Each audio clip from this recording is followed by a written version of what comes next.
Our next guest immigrated to New York from Guyana when he was just 7 years old. He remembers the years his parents had to wait for visas to come to the United States, the hard decisions they had to make, including leaving a sick child behind and the hours of studying they had to do to pass the naturalization test. In a new op-ed, he explains why that experience shows him President Trump is right on immigration, writing, quote, "Today, if somebody hops the U.S. border and gives birth to a child, that child gets the exact same benefit that took my parents 8 years to achieve. That's a huge flaw in our immigration system." The author of that op-ed joins us right now. Neil Gouveia is a higher education fundraiser, and he joins us live in New York. Neil, good morning to you. Thank you. Thank you for having me here. What a story you've got.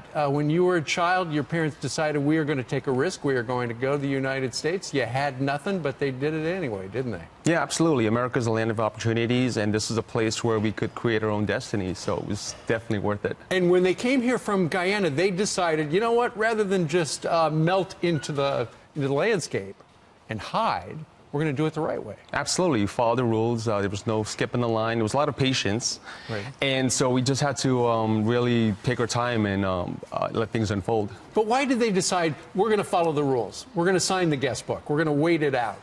Because that was the only option. We wanted to be productive members of society. We came to assimilate, to integrate. We wanted to be members of the American culture.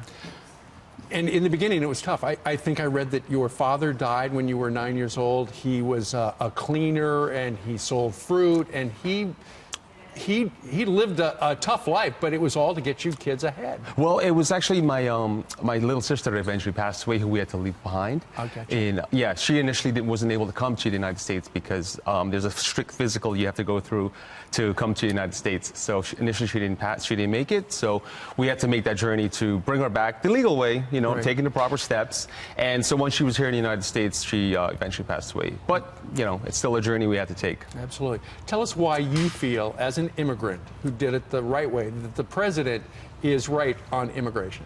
Well, it's really important to enforce that this is a country of rule and laws, and we have to let people know that, you know, that these rules were set up so they could be followed. We, people like me and my family, we took the long way, but we had to be really patient about it. Mm-hmm. But this is the way to do it. There's no other way. And if you want to be productive members of society in this country, you have to just follow the guidelines. Mm-hmm. You live in New York City, and you have a conservative point of view.